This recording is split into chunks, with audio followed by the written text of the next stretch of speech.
Fala, rapaziadinha, chegou a xepa do UFC, Usman versus Buckley, que aconteceu nesse último final de semana, onde eu vou trazer pra vocês todos os meus resultados pra você ver se eu fui bem, se eu fui mal, pra você me sacanear aí nos comentários, tá tudo certo. Mas calma que se você não gosta desse tipo de conteúdo, eu vou deixar separadinho aí em capítulos pra você ir diretamente aonde te interessa. Mas vamos analisar aí nesse UFC que teve um monte de maluquice, certo? UFC Usman versus Buckley, Joaquim Buckley versus Kamaru Usman. Eu me chamo Gabriel Mota, seja bem-vindo à tripulação da MMA Pirata.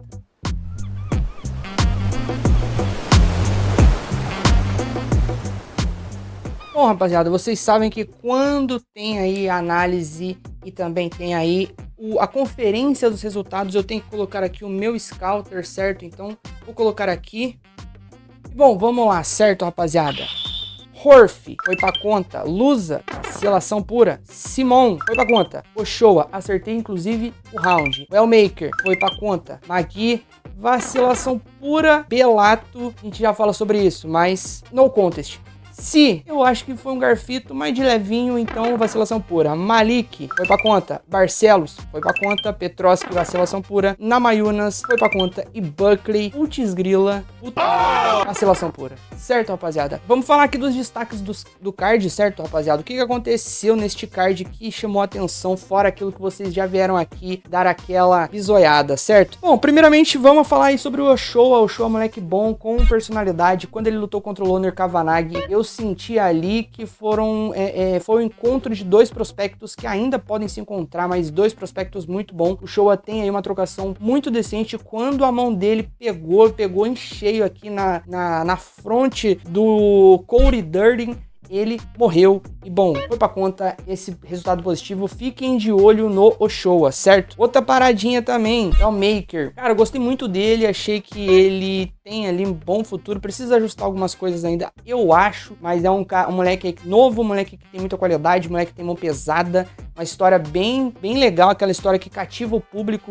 Era um trabalhador braçal que abandonou o trabalho braçal para conseguir aí acompanhar a carreira integralmente no UFC, o que é sempre bom da gente ver, certo? Eu sou um cara que é apaixonado por boas histórias, então acima de quem vence, quem perde, o que importa são as histórias e a resenha que a gente acompanha nesse esporte, certo? Então fiquem de olho nesse maluco aí também. Magui, cara, falar rapidamente, tá? Chiesa e Magui. Ah, que lamentável, né, cara? Eu jurava que o Magui ia ter um pouquinho mais de jogo pra enfrentar o Chiesa, que tá velhaco também. Acho que agora ele vai ficar pegando só esses frangos velho da idade dele aí pra conseguir terminar a carreira bem. E bom, isso é tudo que vale citar sobre essa luta, e aí a gente chega finalmente na luta do Rodolfo Belato. Rapaziada, Rodolfo Belato já deu uma declaração lá pro meu querido parceiro Lacraerte Viana, o Laerte na área, certo? O Laerte Viana na área MMA. O que aconteceu ali, rapaziada? O nosso querido Paulo Greg, ele deu uma pedalada ilegal. Ponto final sobre essa discussão.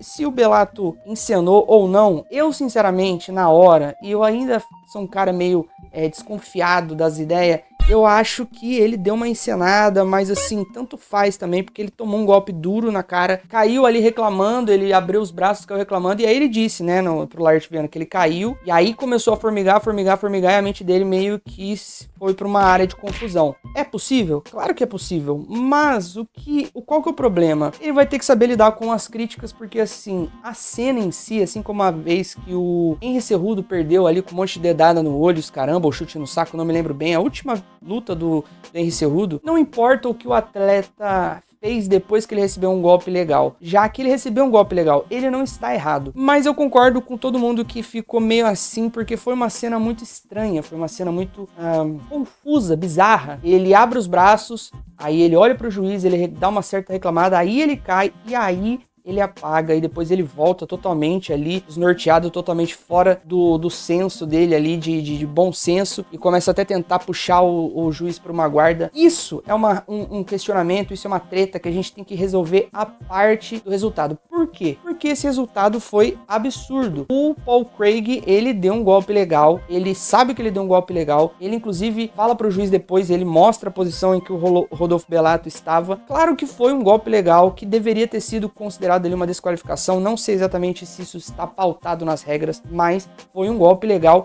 intencional. O Carlão Barreto mesmo fala, quando o atleta tenta empurrar o adversário e acidentalmente acerta o rosto do adversário com um golpe legal, é uma coisa, mas ele mirou e golpeou o adversário no rosto quando ele tava ali no chão, né, com os apoios no chão e, enfim, essa luta deveria ter sido uma desqualificação no mínimo, tá ligado? No pior dos cenários pro Bellato, essa luta deveria ter sido uma desqualificação. O problema é que toda essa encenação, toda essa, ou não, né, no caso, toda essa reação que ele teve, acabou dando ali ainda uma cereja de merda neste bolo de bosta. Eu, sinceramente, rapaziada, eu gosto muito do Rodolfo Bellato, principalmente como pessoa ali, porque eu vi uma entrevista dele lá pro Léo Stronda e eu achei o cara um cara simpático, um cara centrado, um cara educado, um cara do bem. Acho difícil que ele tenha feito de má índole essa situação, mas aconteceu essa situação lamentável aí com ele. Eu espero que ele tenha uma nova chance, mas o problema, rapaziada, é que ele vem de lutas complicadas, onde ele passou sufoco, um empate contra o Jimmy Crute.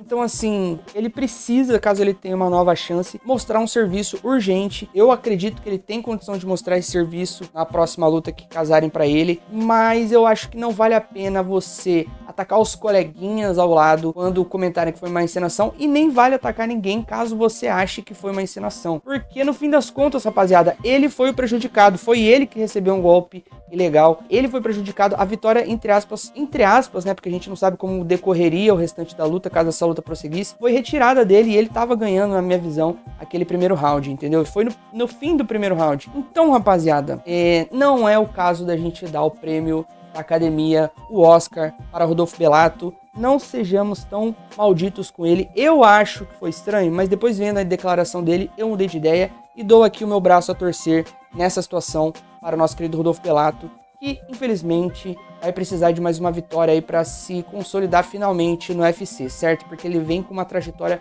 muito irregular e um pouco complicada até então. E o Paul Craig, cara, já deu o que tinha que dar, certo? Vocês concordam comigo? Deixa aí embaixo se você concorda comigo. Paul Craig, chega, tá ligado? Depois disso, a gente teve a luta do Malik contra o Cody Brundage. E assim, rapaziada, o pessoal fica bravo, nossa, porque Cody Brundage, a luta foi ruim, o Cody Brundage é um cara péssimo. E de fato ele é um cara péssimo, mas a luta foi divertida. Sinceramente, a luta foi divertida. Eu acho que a rapaziada sempre chega numa má vontade quando tem esse tipo de situação. Mas assim, o Cody Brundage, ele apanhou ali, ele ganhou se não me engano, ele tava 1-1 ou 2-0. Mas enfim, tava uma luta até que parelha até o terceiro round ali, onde aconteceu a cabeçada não intencional. E aí a rapaziada fala, não, mas se acontecer uma cabeçada, tem que ser um no contest. Não, a regra é clara e diz ali, se não me engano, posso estar muito enganado agora, porque a regra é clara, mas eu sou confuso, que depois de um certo tempo de luta, se não me engano, a partir da segunda metade do segundo round, se acontecer algum golpe legal que impeça a luta de continuar, a luta vai para as papeletas. E por quê? Porque dependendo da situação, veja se você concorda comigo. Vamos supor que você tá apanhando 3 rounds. Aí sem querer, você consegue cavar ali um golpe ilegal e acaba com a luta. Você concorda que você estava perdendo e você foi poupado de uma derrota por conta de um golpe legal? Essa regra, essa parte da regra vem justamente para evitar esse tipo de coisa. Ou seja, se um golpe ilegal acontece com a luta toda decorrendo, eles vão para as papeletas e mostram ali quem estava vencendo até então. Porque senão, um cara pode se pautar dessa brecha que não existe no caso, mas dessa possível brecha para evitar que uma derrota venha para o seu cartel. Então, rapaziada,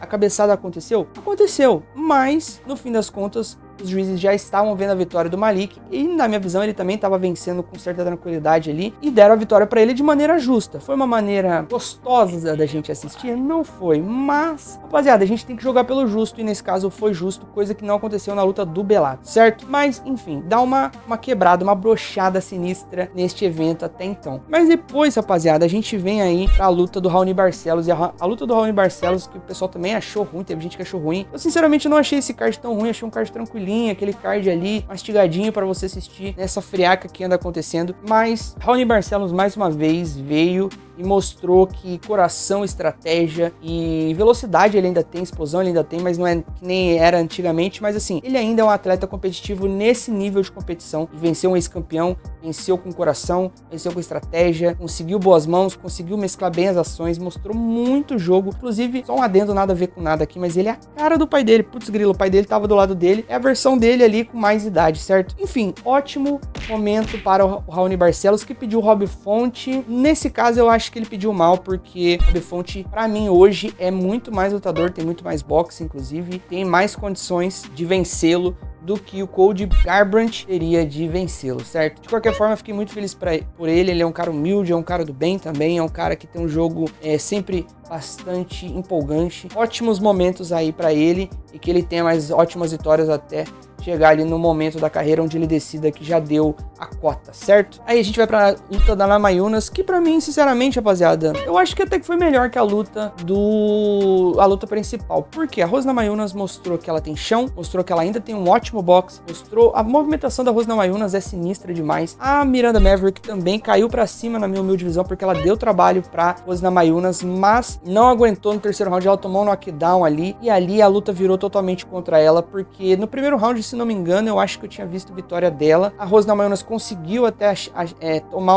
correr atrás do atraso ali, correr atrás do prejuízo. No segundo round, pra mim, tava um pra ela e o segundo round pra Namajunas, mas no terceiro round a Namajunas conseguiu mostrar por que ela é a ex-campeã, por que ela é tão querida, por que ela é tão, vamos dizer assim, exaltada, e fez valer o nome. Acho que ela tem condições de ser campeã dessa categoria. Muito difícil acontecer isso, até contra a Valentina, contra a Natália Silva, contra outras atletas dessa categoria. Eu acho muito difícil ela conseguir aí ser campeã nesse momento da carreira, porque eu ainda acho que ela parece fraca, com todo o respeito da palavra, mas fraca fisicamente para essa categoria. E a hora que pegar umas pedreiras mais sinistras, atletas mais explosivas, mais velozes, atletas mais fortes que ela, provavelmente ela vai sucumbir, mesmo que seja numa decisão. Então, assim, por mim, ela descia e tentava mais uma última corrida, não tem mais nada a provar. Excelente atleta e boa luta. Pra mim, foi uma boa luta, foi uma luta divertida de assistir. Luta da noite, talvez. Enfim, chegamos no main event. E no main event, rapaziada, eu vou até abrir aqui um parênteses, porque lá no grupo do Palpitão, onde a gente tem a mídia especializada, o nosso querido Fabiano Rampazzo dos Três Tapinhas, um beijo no teu coração aí,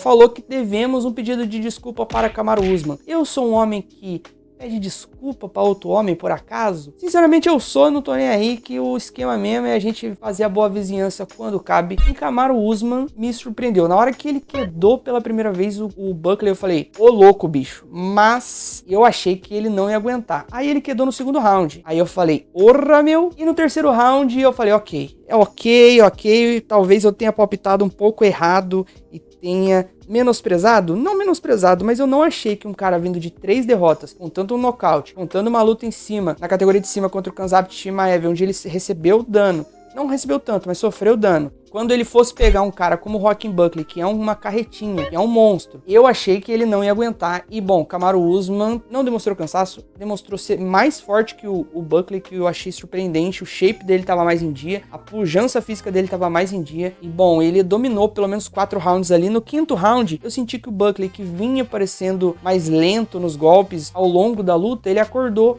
um senso de urgência. Senso de urgência é esse que talvez se ele tivesse tido ali no terceiro round em diante, talvez ele tivesse virado essa luta nos pontos, porque ele parece que tomou o timing certo ali para defender as quedas, começou a colocar ótimas mãos, sei lá, eu acho que ele demorou demais para entrar na luta, totalmente mérito do Kamaru Usman, que provavelmente assustou o Joaquin Buckley. E eu também tenho um outro adendo aqui, que a rapaziada fala que o Buckley é um cara limitado. Discordo, não acho que o Buckley é um cara limitado. Eu acho que o boxe dele é bom, eu acho que ele tem defesas de queda sim, mas o Kamaru Usman, ele veio assim para um plano, ele se preparou fisicamente, mentalmente, estrategicamente para um plano, ele botou esse plano em prática e ele afogou o Joaquin Buckley. Mas eu ainda acho que esses dois atletas ainda vão dar um certo trabalho. O Kamaru Usman por menos tempo, mas o Joaquin Buckley com certeza ainda vai dar muito o que falar nessa categoria. Acho ele um ótimo atleta, acho que ele tem chances ainda contra qualquer um aí dessas categorias, até do top, porque no top, aí o único que eu acho que realmente tem um jogo que vai sucumbir, amassar, afogar ele é o Shavkat, porque os outros atletas são atletas que tem muito mais trocação no jogo do que de fato wrestling, então ele tá, vamos dizer assim, favorecido pela categoria que temos hoje nos meio médios. Mas assim, ótima luta, foi muito bom o Kamaru Usman ter calado a boca de todo mundo e sinceramente fiquei muito feliz por ele. Não tenho por que ficar aqui tentando defender meu ponto de vista da análise que eu fiz. Acho que ele mostrou pra gente que ele é diferenciado. Não, a última coisa que envelhece no lutador é o coração, como dizia como diria, né, a saga Rock Balboa. E bom, eu acho sinceramente que veremos ele aí mais uma ou duas lutas e aí vai acabar o gás dele, vamos dizer, na carreira, porque ele já tá com 38 anos e ele não tá ficando mais novo, ele não luta tanto quanto deveria, mas também não precisa provar mais nada, é o segundo melhor meio médio de todos os tempos, abaixo apenas do Jorge St-Pierre, na minha humilde visão. E, bom, ótimo exemplo de atleta e, no geral, foi isso, rapaziada. Bom, eu espero que vocês tenham gostado aqui dessa encheção de linguiça, é só pro canal não ficar parado. Como eu disse pra vocês nos últimos vídeos aí, foram semanas conturbadas, corridas, muita coisa acontecendo, muita novidade na minha vida, a parte aqui do canal. Então, eu digo pra vocês que vai ter análise completinha do próximo evento, Jamahal Hill contra Khalil Rountree. Khalil Rountree é um atleta que eu gosto também, acho da hora ver ele lutar. Então, esperem aí essa semana mais análises, mais bilhete premiado na sexta-feira. Eu vou ficando por aqui, espero que vocês tenham gostado. Um beijo pra vocês. Um beijo pra minha sereia. A Morinha tá lá na sala dando uma cochilada porque são muitas horas da madrugada. Nem vou falar que horas são aqui, mas tá mais perto de amanhecer do que da meia-noite. Então, eu vou ficando por aqui. Um beijo pra vocês. Foi.